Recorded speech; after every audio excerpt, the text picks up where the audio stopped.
Actually मैं इधर से गुजर रहा था, मैंने दरवाज़ा खुला देखा तो मैंने सोचा कि मैं ही फीस कलेक्ट कर लूँ।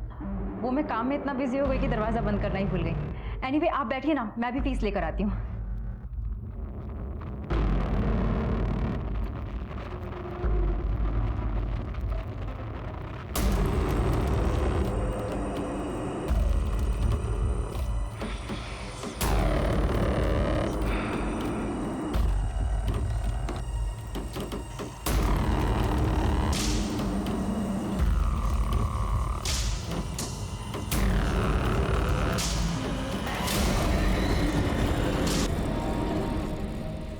ये लीजिए आपकी फीस। जी थैंक यू।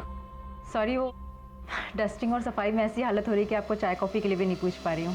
ऐसी क्या बात है, फिर कभी आ जाऊँगा। अब तो पता ही चल गया कि आप किस टाइम पे घर पे रहती हैं। चाय भी पी लूँगा। बिल्कुल। नमस्ते। नमस्ते। वाओ, खीर। अरे आर्यन, क्या है ये? ऐसे खाते हैं? रुको, मैं प्लेट लेकर आती हूँ। निखिल को भी आना चाहिए था। खीर उसे पसंद है ना? आयु, पल्लू, तुम लोग ना आज रात को यही रुक जाना। और हम लोग अपना नया PS4 खेलेंगे। अपग्रेड वर्जन है क्या? Of course, great, done. अच्छा ठीक है, तुम लोग को रुकना है, रुक जाओ। टाइम से सोना है और सुबह जल्दी उठना है, क्लासेस मिस नहीं करनी। Okay okay. चल। सॉरी सॉरी सॉरी सॉरी, आज फैमिली के साथ थी ना, इसलिए तुम्हें वेट करना पड़ा। अरे तुम ऐसा क्यों समझते हो? नो, मैं तुम्हें इग्नोर नहीं कर रही हूँ। मैं ऐसा कर सकती हूँ। यू नो ना, यू माई फर्स्ट लव। अच्छा, मैं बाद में बात करती हूँ, लगता है कोई आ गया है। मुझे लगता है निखिल ना आ गया हो। ठीक है, बाय बाय।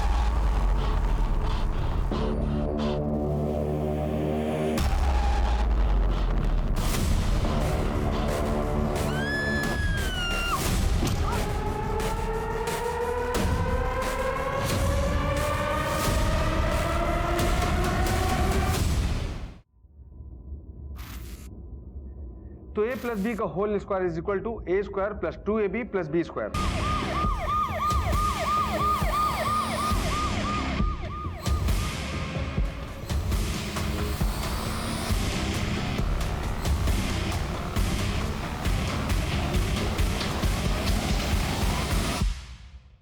फोन आप ही नहीं किया था क्या? जी सर। ताश कहाँ है? सर ऊपर आइए मेरे पीछे सर।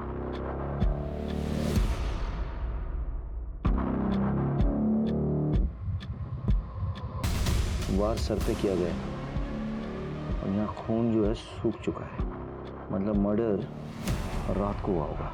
फॉरेंसिक को बुलाओ, ब्लड सैंपल टैली करो डेड बॉडी के साथ। हो सकता है खूनी का ब्लड भी इसमें मिल चुका हो। सर, 420 के कोई निशान नहीं है। सर पे किसी भारी ऑब्जेक्ट से वार किया गया है।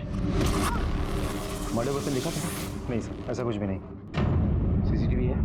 सर आसपास चेक कर लिया, कोई सीसीटीवी अवेलेबल नहीं है। सबसे पहले डेड बॉडी किसने देखी? बच्चों के पापा कहाँ थे उस समय? सर निखिल भैया तो ऑफिशियल टूर पे बाहर गए हैं, आउट ऑफ स्टेशन।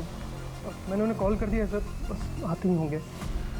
बच्चों का मेडिकल चेकअप करवाओ और एक ट्रॉमा काउंसलर से मिलवाओ उन्हें। लगता है खूनी को पता था कि हस्बैंड शहर से बाहर गया हुआ है और बच्चे जो हैं रात को दादी के घर पे रुकने वाले हैं। रोहिणी तो अकेले, लेकिन घर पे कोई फोर्स एंट्री का कोई मार्क नहीं है। आई एम श्योर कि वो सिर्फ खून करने की इरादा लेके घर पे आया होगा। ये तुम कैसे कंक्लूड कर सकते हो? कोई मर्डर वेपन नहीं मिला, इसका मतलब यही होता है कि वो हथियार अपने साथ लेकर आया होगा, रोहिणी का मर्डर किया और हथियार वापस अपने साथ लेकर चला गया। लेकिन ये भी तो पॉसिबल है कि खूनी जो है वो खून करने के इरादे से नहीं आया था, लेकिन घर के अंदर मामला बिगड़ जाता है, कोई झड़प होती है, खूनी जो है घर पे रखा कोई सामान उठाता है और रोहिणी पे वार करता है और उसके बाद वो सामान लेकर फरार हो जाता है ताकि कोई सुराग ना मिले। पॉसिबल तो है हुआ सर। रोहिणी उसे पहले से ही जानती थी, तभी तो इतनी रात गया उसके लिए दरवाज़ा खुला होगा।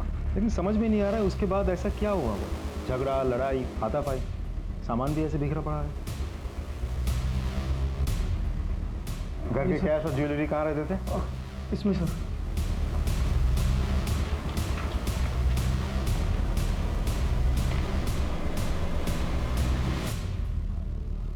मतलब खून करके कैश और ज्वेलरी लेके खूनी फरार हो गया।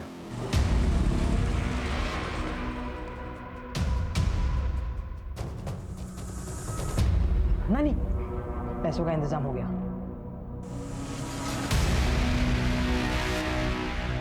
जमीन पे पड़े हुए सूखे खून के धब्बे को देखकर तो ऐसा लगता है कि रोहिणी पे वार कल रात को किया गया था।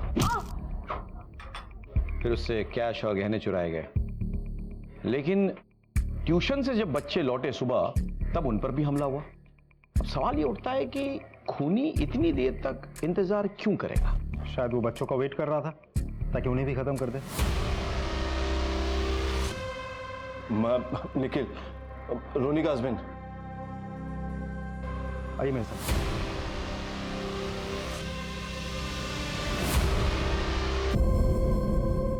रोहिणी आगे खोलो, रोहिणी, रोहिणी, क्या हो गया इसको? रोहिणी, रोहिणी, मेरे बच्चे कहाँ हैं सर? मेरे बच्चे कहाँ हैं? मैं आ रहा हूँ। दीदी,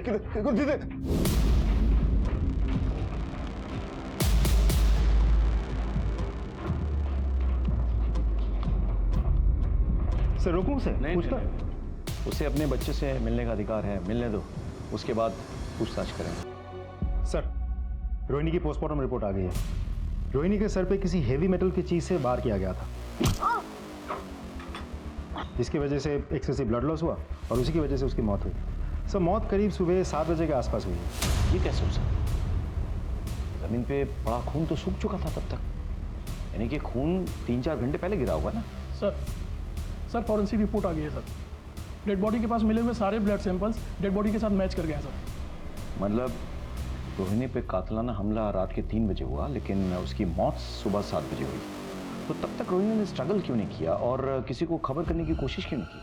सर, हो सकता है खूनी के हमले की वजह से बेहोश हो गई हो। हाँ, उसके सर पे किसी हैवी ऑब्जेक्ट से वार किया गया था, कोई मेटालिक ऑब्जेक्ट जो घर पे शायद पड़ी हो। घर से कोई मेटालिक चीज़ मिसिंग है? सर, निखिल से पूछना पड़ा। पैसों और गहनों के अलावा घर से कोई और चीज गायब नहीं हुई। अच्छा, आपकी पत्नी का जब मर्डर हुआ तब आप एग्जैक्टली कहाँ पे थे? सर, मेरी एक आर्किटेक्ट फर्म है। मैं एक प्रोजेक्ट के सिलसिले में आउट ऑफ टाउन था। वहीं तेजस का फ़ोन आया तो उसने मुझे इस हादसे के बारे में बताया। मैं तुरंत वहाँ से चला आया। अच्छा निखिल जी, आपको क्या लगता है आपकी पत्नी को किसने मारा होगा, क्यों मारा होगा? उनकी किसी से कोई दुश्मनी, कोई उन्हें कोई परेशान कर रहा था, कभी किसी ने धमकाया हो? नहीं सर। श्योर? ये आई एम श्योर। आपके बच्चों को भी मारने की कोशिश की गई, तो बच्चों से किसकी दुश्मनी हो सकती है? बच्चों की भला किसी से क्या दुश्मनी हो सकती है? आगे चलकर अगर आपको कुछ याद आए, कोई भी क्लू आपको मिले, तो हमसे शेयर कीजिएगा जरूर। Definitely sir. Bye. Thank you sir. हो सकता है कि रोहिणी के मौत के पीछे जो कोई भी बात जिम्मेदार है, शायद निखिल को भी उसकी खबर नहीं है। लेकिन हमें निखिल और रोहिणी के तमाम डिटेल्स पता करना होगा। पास पड़ोस में बात करो, पूछताछ करो, इनके कलीग से बातचीत करो, फ्रेंड्स, रिलेशंस, मायके, हर जगह। सर,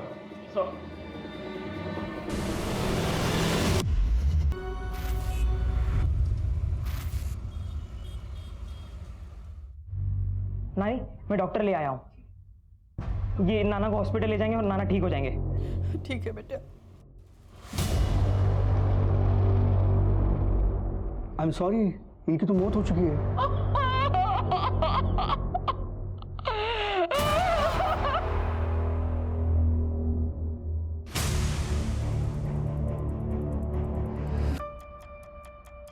मैंने रोहिणी के बैंक डिटेल्स चेक किए। रोहिणी ने अपने अकाउंट से 2 लाख रुपए निकाले थे।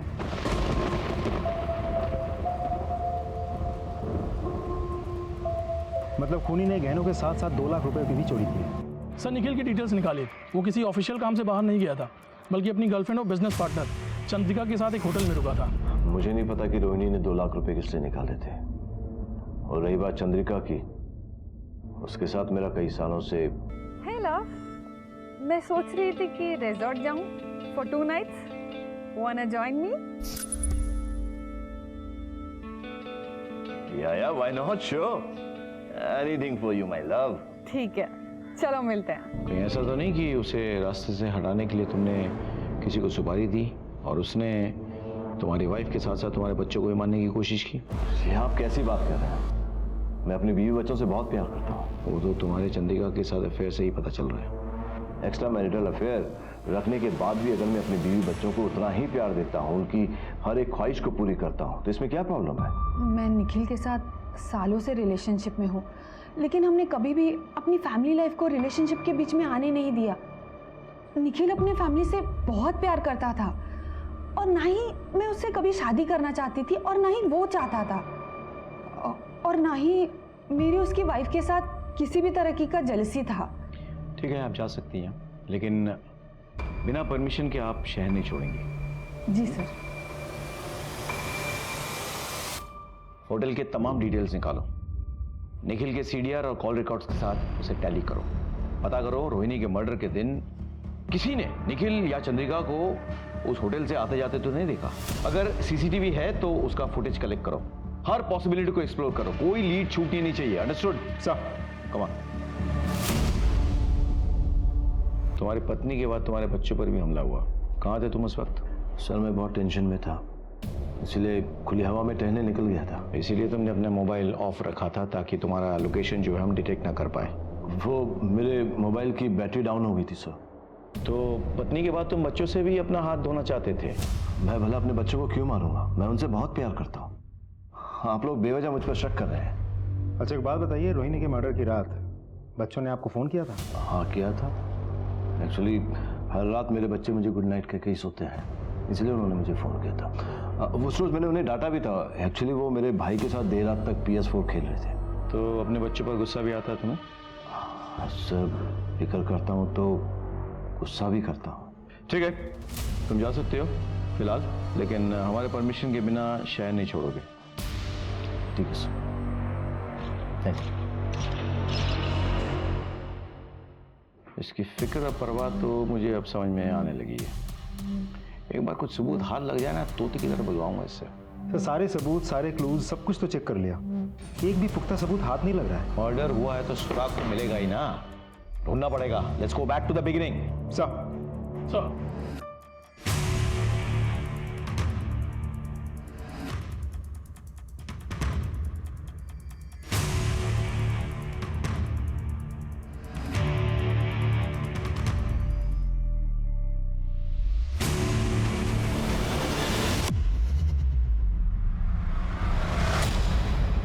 सर इस सिम को रोहिणी के घर पे बड़े ही सस्पिशियस तरीके से छिपाया गया था।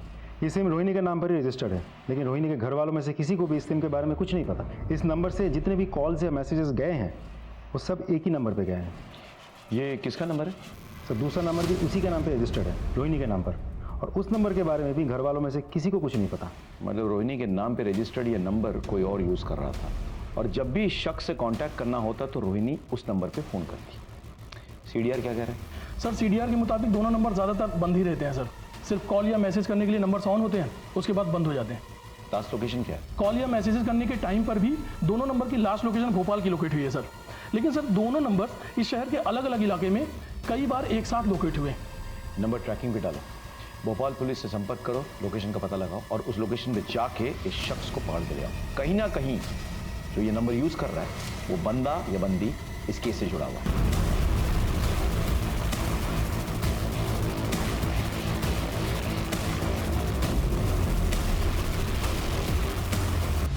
सर वो नंबर भोपाल में जहाँ लोकेट हुआ था वहाँ जाके हमने पूछताछ की। उस नंबर के बारे में किसी को कुछ नहीं पता और ना ही रोहिणी को वो लोग जानते हैं। लेकिन हाँ, मैंने चैट हिस्ट्री डाउनलोड कर ली है। अच्छा क्या? रोहिणी को मैसेज आए थे, तुम मुझसे प्यार नहीं करती, सिर्फ अपने हस्बैंड से और फैमिली से प्यार करती हो। रोहिणी का रिप्लाई, मैं तुमसे भी बहुत ज़्यादा प्यार करती हूँ, ऐसा नहीं है। उसका रिप्लाई, तो फिर छोड़ क्यों दिया? रोहिणी, मैं मजबूर थी। फिर उसने पूछा, अब इन सबको छोड़ दो और मुझे अपना लो। फिर रोहिणी का रिप्लाई, नहीं मैं ऐसा नहीं कर सकती। फिर उसका रिप्लाई आता है, तो फिर मुझसे प्यार करने का नाटक क्यों करती हो? You selfish. सर इससे तो साफ पता चलता है कि दोनों के बीच अफेयर चल रहा था। और ये तो तय है कि रोहिणी की जिंदगी के इस एंगल के बारे में ज़्यादा लोग नहीं जानते।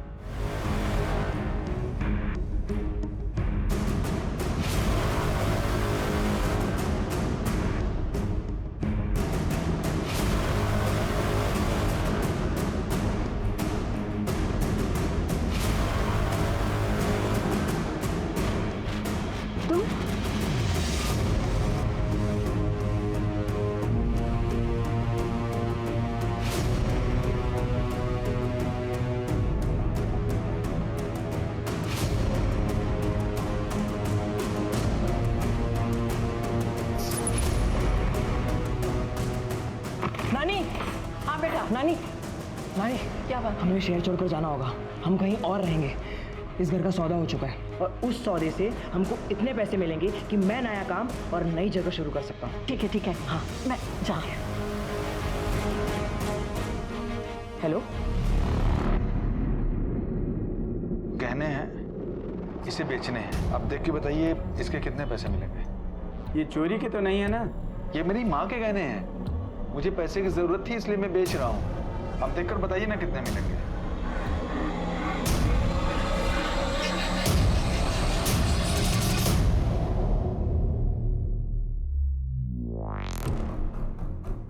अभी रोकड़ा कम है, शाम तक आइएगा, पैसों का इंतजाम करके रखूंगा।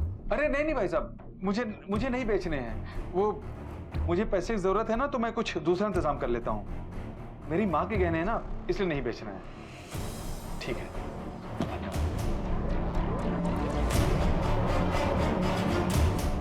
Hello, police station. अब जब शहर छोड़कर जा ही रही है तो फोन करके उसे बता दो। ठीक है नानी।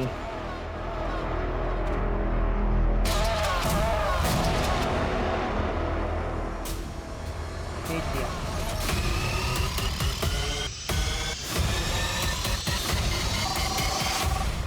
हेलो, हाँ सर, साइबर सेल से कॉल आया था। रोहिणी के नाम पे रजिस्टर वो दूसरा नंबर स्विच ऑन हो गया। ये नंबर तुम फ़ोन ट्रैकिंग पे लगाओ और रियल टाइम अपडेट शेयर करने के लिए कहो। और सर, ज्वेलरी शॉप से भी कॉल आया था, वहाँ एक आदमी गहने बेचने आया था। जाओ उठाओ उसको। सर,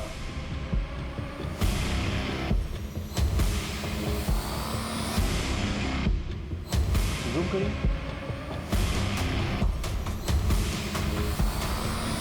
ये तो मेरे बेटे का ट्यूशन टीचर है, रमेश सुराना। कहाँ मिलेगा ये रमेश सुराना?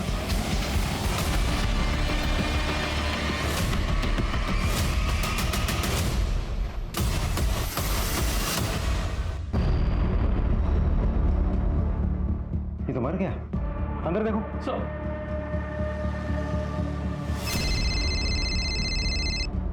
हेलो, जिस टीचर पे रोहिणी की हत्या का शक था, उसी का खून हो गया।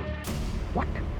हाँ सर, दरवाजा खुला है, शायद घर पे अकेला था। कोई क्लूज, कोई मर्डर वेपन? जी सर, ढूंढ रहे हैं। देख के क्या लगता है, कैसे मारा है? सर, शायद सर पे किसी भारी चीज से वार किया गया है, जिसकी वजह से एक्सेसिव ब्लड लॉस हुआ है और उसी की वजह से उसकी मौत हुई है। हो ना हो, टीचर का मर्डर का तार रोहिणी के मर्डर से जुड़ा हुआ है। तुम लोग अच्छे से घर की तलाशी लो, देखो कहीं रोहिणी के घर से चुराए हुए कैश और गहने वहाँ ना पाए जाए। जी सर। जी सर अंदर ये मोबाइल मिला, इसकी गैलरी चेक की थी, देखिए क्या मिला। सर, टीचर के मोबाइल गैलरी पर रोहिणी के कुछ फोटोज और वीडियोस मिले हैं, वो भी चोरी छिपे शूट किए हुए। मतलब ये टीचर रोहिणी को स्टॉक कर रहा था सर। तुम लोग अच्छे से तलाशी लो, पास पड़ोस में पूछताछ करो, फॉर्मेलिटीज पूरी करो, लाश को पोस्टमार्टम के लिए भेजो और पोस्टमार्टम रिपोर्ट लेकर मुझसे मिलो। सर, फॉरेंसिक टीम बुलाओ, पोस्टमार्टम से पहले पंचनामा करवाना होगा। सर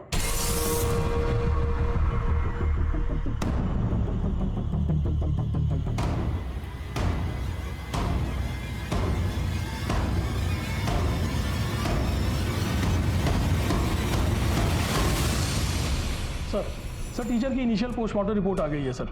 रिपोर्ट के मुताबिक सर पे मेटल की किसी भारी चीज के चोट लगने से काफी ब्लड लॉस हुआ सर, और ब्रेन हैमरेज से टीचर की मौत हो गई। एक बात और सर, जख्म में कुछ अलग पार्टिकल्स भी मिले हैं, जिसकी जांच अभी भी चल रही है। ये रही रिपोर्ट सर।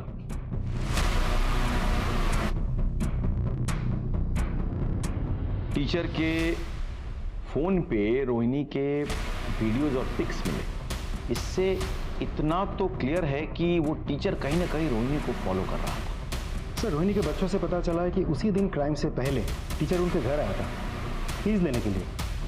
शायद उसी वक्त उसको समझ में आ गया था कि हस्बैंड शहर से बाहर है और बच्चे जो हैं दादी के घर पे रात को रुकने वाले हैं। सर हो सकता है टीचर रोहिणी पर चांस मारने गया हो और रोहिणी के इनकार करने पर उसने उसे जान से मार दिया हो, और इसे लूट की शक्ल देने के लिए गहने लूटे हो और अब बेचने जा रहा था। हाँ, ये सारी पॉसिबिलिटीज हैं, लेकिन मेरे मन में कुछ सवाल है। सवाल एक, रोहिणी के घर पे कोई फोर्स एंट्री नहीं हुई। चलो मान लेते हैं कि वो टीचर रोहिणी के घर पे रात को पहुंचा और किसी बहाने उसने एंट्री ले भी ली और फिर रोहिणी के साथ उसने जोर जबरदस्ती की, लेकिन रोहिणी के बदन पे हमें उस तरह के जोर जबरदस्ती के मार्क्स नहीं मिले। सवाल नंबर 2, अगर हम मान लेते हैं कि टीचर ने जोर जबरदस्ती की इसलिए रोहिणी ने रिएक्ट किया और उसकी वजह से टीचर ने उसे मार दिया, तो फिर वो सुबह तक वहां पे क्या कर रहा था? उसे तो निकल जाना चाहिए था। जबकि उसके स्टूडेंट्स ने पुष्टि की है कि वो उन्हें सुबह ट्यूशन पढ़ा रहा था। तो फिर घर पे कौन और मौजूद था जिसने आर्यन और पलक पे हमला किया? सवाल नंबर 3, टीचर को किसने मारा और क्यों मारा? सवाल नंबर 4, उसके पास मिले गहने कहां गायब हो गए? सर ऐसा भी तो हो सकता है कि किसी और को पता चल गया हो। ये भी हो सकता है कि टीचर ने अलग अलग दुकान जाके ज्वेलरी बेचने की कोशिश की हो और उसी में से किसी ने उनको अकेले पाके उनकी हत्या कर दी हो और फिर पैसे लेके भाग गया हो। सर ऐसे देखा जाए तो ये केस बहुत ही कोइंसिडेंटल बनते जा रहा है। अब रोहिणी की हत्या टीचर ने की, किसी और ने टीचर की हत्या की रोहिणी के गहने और कैश लूटने के लिए, जिसके साथ रोहिणी का कोई कनेक्शन भी नहीं है। ये सारी पॉसिबिलिटीज हैं, लेकिन अब हमें एक नहीं 2 मर्डर मिस्ट्री सॉल्व करने हैं। टीचर के दोस्त, दुश्मन, रिश्तेदार सबके बारे में पता लगाओ, सबके डिटेल्स निकालो फौरन। सर हेलो, हाँ okay thank you. Sir cyber branch से कॉल आया था सर। उन्होंने रोहिणी के मोबाइल से उस मिस्टीरियस नंबर पे फूटी कोटी पर मिलने के लिए मैसेज भेजा था और वो मान गया सर। थोड़ी देर में मिलने के लिए आ रहा है। Very good. बेटा फोन लगाओ।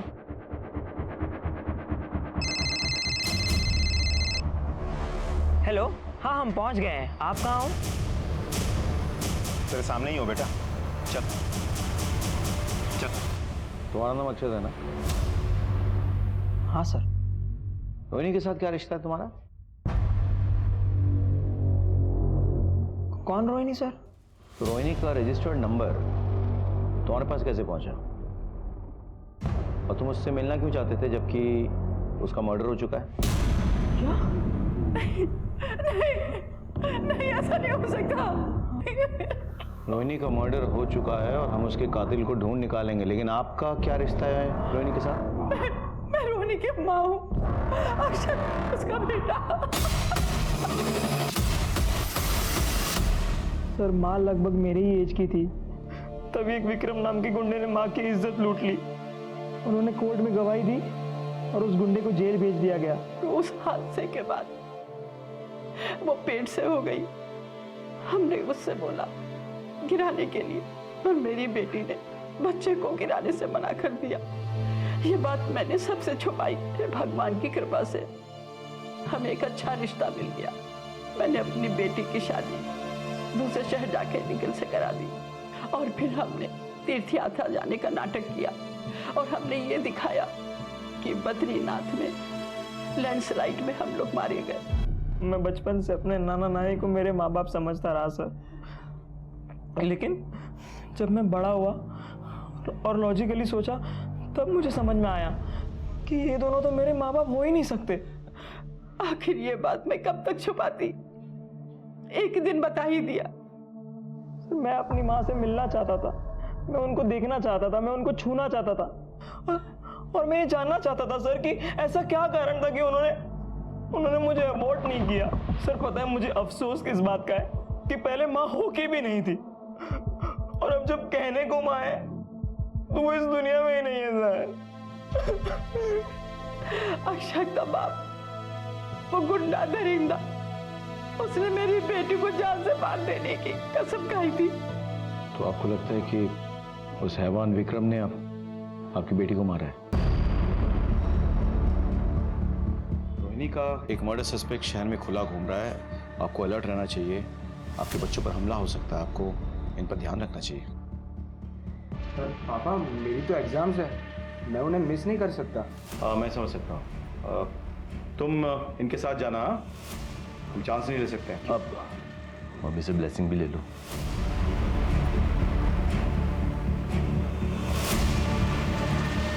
बाय पापा, थैंक यू। अरे ये तुम्हारे बैग पे टैग लगा हुआ है, इसे तो निकाल दो कम से कम। All the best. बाय।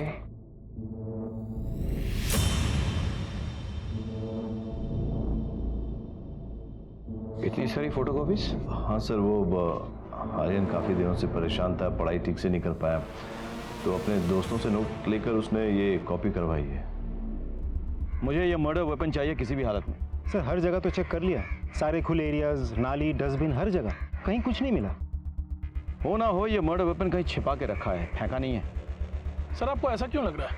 मेरा हंच है चुराए हुए कैश, गहने और मर्डर वेपन एक साथ छिपा के रखा हुआ है। क्लू मिलेगा, मर्डर वेपन भी मिलेगा।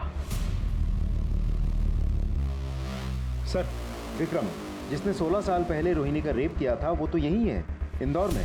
सर टीचर की डिटेल पोस्टमार्टम और फॉरेंसिक रिपोर्ट आ गई है सर। टीचर के माथे की चोट में जो पार्टिकल्स मिले थे वो बहुत ही कॉमन मटेरियल है सर, कोई रेक्सीन या प्लास्टिक, जिससे छाते, रेनकोट या बैग वगैरह बनते हैं सर। टीचर को जिस भारी मेटेलिक चीज़ से मारा गया था वो ऐसी ही किसी चीज़ में लपेटी हुई थी।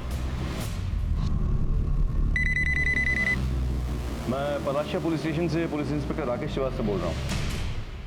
एक बात बताइए, 11 तारीख को आपके यहाँ जो गेस्ट हैं निखिल और चंद्रिका, उनके लिए कोई कॉल आया था? हाँ सर, कॉल आया था करीब रात के 3 बजे। कॉल ट्रांसफर कर दिया था हमने, अर्जेंट कॉल था इसलिए। किस नंबर से आया था? Thank you, thank you.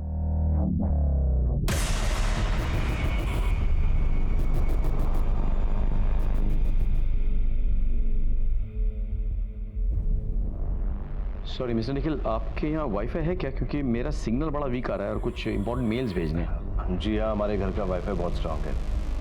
Password है रोहिणी, ROHINI। जी हाँ। अरे वाह, आपका वाईफाई तो बहुत पावरफुल है।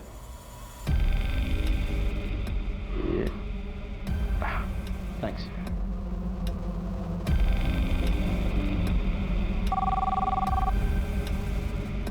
हेलो। मेरा शक सही निकला है, तुम लोगों को पता है क्या करना है।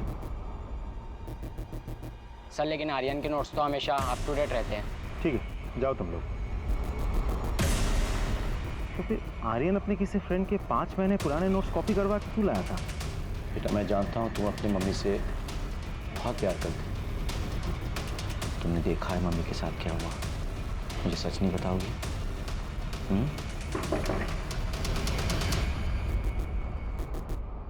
आप लोग से लीजिए।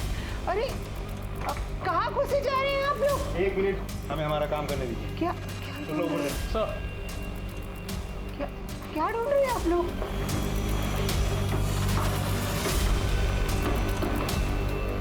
खोलो।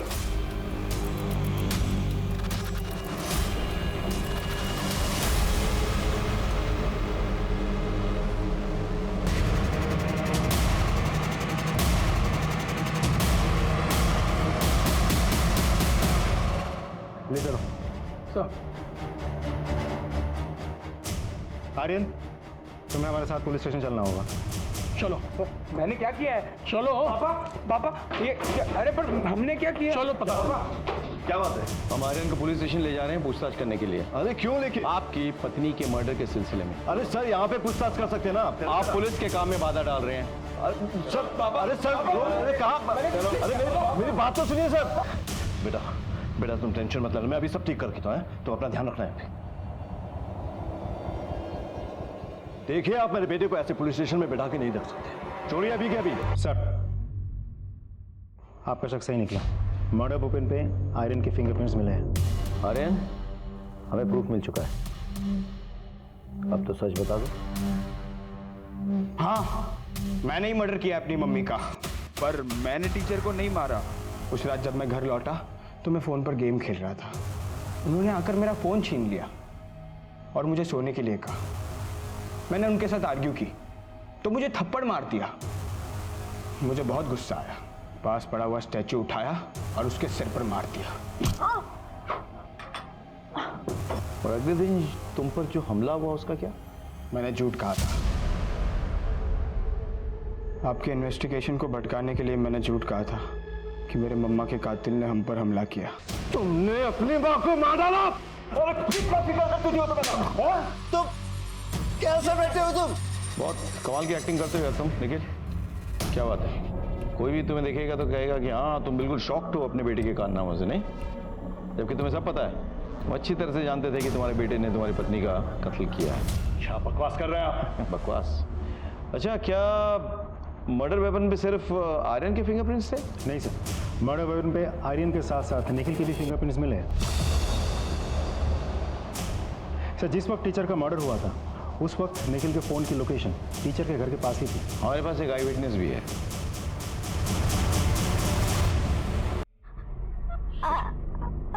आर्यन भैया को। हाँ क्या? आर्यन भाई ने क्या? भैया ने मम्मी को मारा। आर्यन भैया ने मम्मी को मारा? कैसे कैसे मारा? स्टैचू से जोर से। स्टैचू से मारा? फिर क्या हुआ? मम्मी के सर से बहुत खून बहा, फिर मम्मी नीचे गिर गई। अच्छा, और आर्यन भैया ने क्या किया? आर्यन भैया ने पापा को कॉल किया। सबूत और विटनेस दोनों है हमारे पास।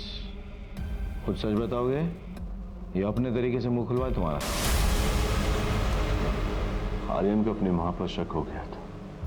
उसके दोस्त अक्सर बातें किया करते थे कि कैसे रोहिणी उस लड़के से मिलती थी, कभी कॉफी शॉप में, कभी गार्डन में। आर्यन ने भी रोहिणी और अक्षत को कई बार देखा। जब उससे रहा नहीं गया तो उसने मुझे बताने की ठानी, लेकिन मैं उस वक्त वहां था नहीं। रोहिणी ने बच्चों को उनकी दादी के यहाँ पर स्लीप ओवर करने की परमिशन दी थी। बस यही वो समय था जब आर्यन का शक और बढ़ गया। उसे लगा कि जरूर रोहिणी कोई प्लान बना रही होगी उससे मिलने का। और जैसे ही रोहिणी बाहर गई उसने मुझे कॉल। हेलो सर, आपके लिए कॉल आया। पापा, मैंने मम्मा को मार डाला। क्या? वो उस लड़के के साथ फोन पर फ्लर्ट कर रही थी, मैंने अपने कानों से सुना। कौन है यहाँ? तुम दोनों यहाँ पर क्या कर रहे हो?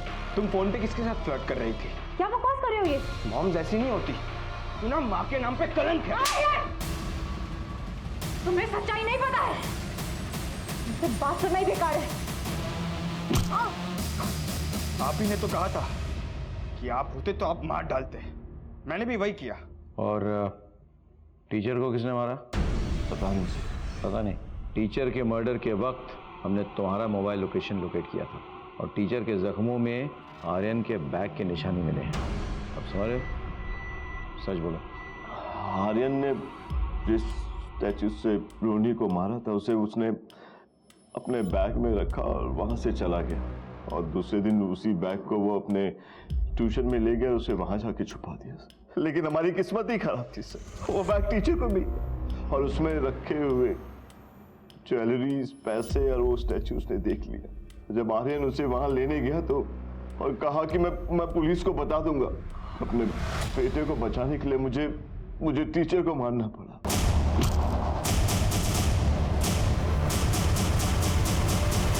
तुम्हें बताया जब आर्यन ने रोहिणी पे वार किया था तो वो बेहोश हुई थी, मरी नहीं थी। उसके बाद वो 4 घंटे जिंदा थी।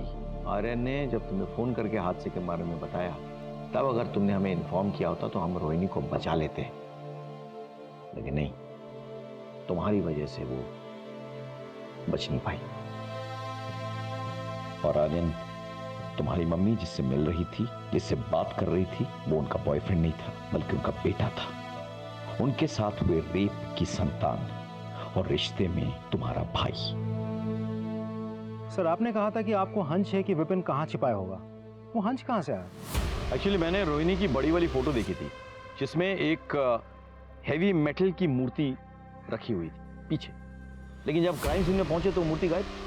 रोहिणी की पोस्टमार्टम रिपोर्ट से पता चलता है कि उसके सर पे किसी हेवी मेटल के ऑब्जेक्ट से वार किया गया था। दूसरी बात, निखिल ने आर्यन को एक नया स्कूल बैग दिया, इसका मतलब उसका पुराना स्कूल बैग मिसिंग है। आर्यन के दोस्त बताते हैं कि वो होमवर्क में बड़ा अप टू डेट था, फिर वो अपने फ्रेंड्स के पुराने नोट्स क्यों कॉपी कर रहा था? यानी कि उसके नोटबुक और वो बैग दोनों मिसिंग थे। टीचर के पोस्टमार्टम रिपोर्ट से पता चलता है कि उसके घाव में रेक्सिन का मटेरियल था, यानी कि उस स्कूल बैग में किसी भारी चीज को डाल के वार किया गया था। अगर उस बैग को निखिल के घर में छिपाते तो पकड़े जाते। कहां छिपाया गया? दादी के घर में। और फिर पलक की बातों से काफी चीजें क्लियर हो गई। मजे की बात यह है कि होटल के डिटेल से पता चला कि वहां पे फोन निखिल के लैंडलाइन से आया था, जो कि इंटरनेट के साथ फ्री मिलता है, लेकिन बड़ी होशियारी से उस लैंडलाइन को गायब कर दिया गया। सर अच्छा खासा परिवार तबाह हो गया। 2 पल के मजे के लिए एक बाप ने अपने पूरे परिवार को तबाह कर दिया और अपने बेटे को ये झूठ पिलाता रहा कि विक्टिम बाप है। उधर मां पर डाउट आया तो बेटे के मन में बाप के लिए और सिंपैथी जगी। अगर उस वक्त बेटा अपनी मां से ठीक से बात कर लेता तो शायद चीजें बेहतर होती। अगर निखिल अपने बेटे के मन में उठ रहे तूफान को हवा ना देता तो शायद चीजें बेहतर रहती, लेकिन उसने ऐसा नहीं किया। उसने विक्टिम का रोल अदा किया और अपने बेटे का इस्तेमाल किया उसकी मां को मनवाने के लिए। काश दोनों समझ जाते तो इस परिवार का यह हाल ना होता।